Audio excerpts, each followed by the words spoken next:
Good morning, boys and girls. This week for reading, we are going to be focusing on the objective. I can identify the author's point of view and use evidence from the text to support.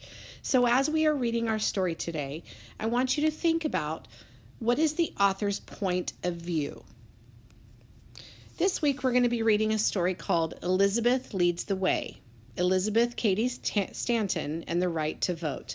This is a biography. Last week we read a biography of Dolores Huerta, and you should have remembered that a biography is a true story. It is a story about someone's life written by someone else.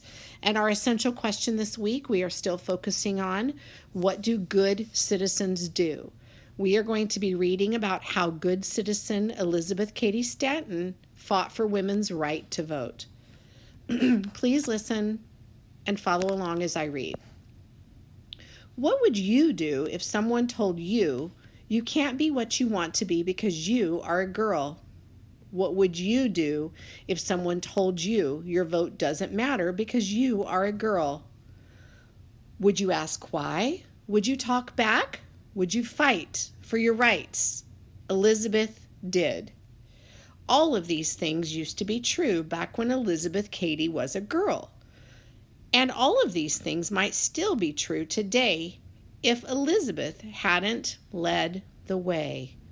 I have a question. I am wondering, what did she do to change that? How did she lead the way?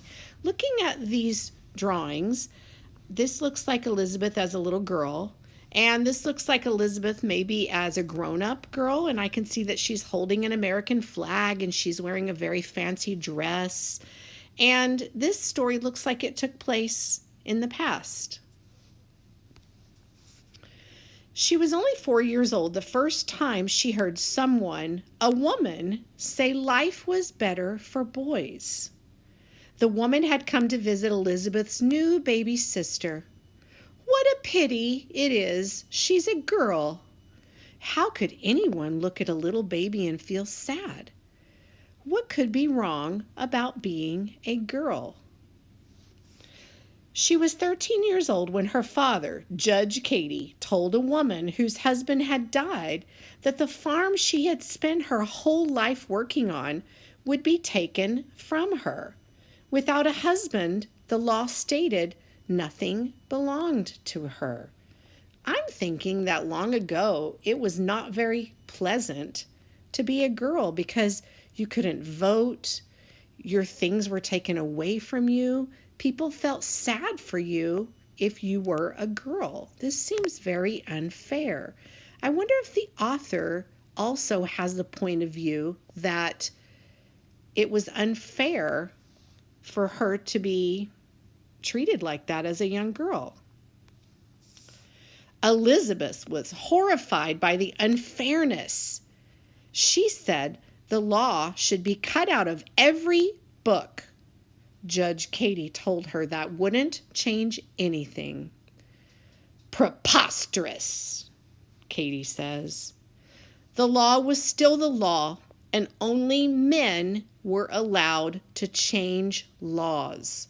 Wow, there are so many things in the story that men were able to do that women could not.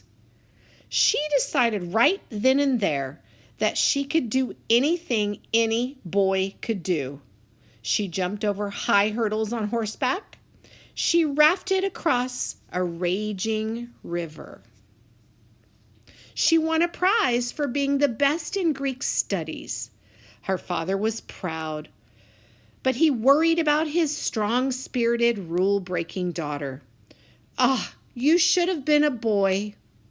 He knew how much easier her life would be, but Elizabeth wasn't interested in easy. All right, boys and girls, I'm going to stop reading right there for today. We will pick up with the rest of the story tomorrow.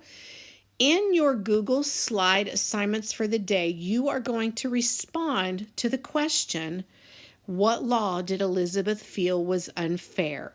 Right here it says reread pages 434 and 436 to find out. So please answer that question today in your Google slide assignments. Thank you.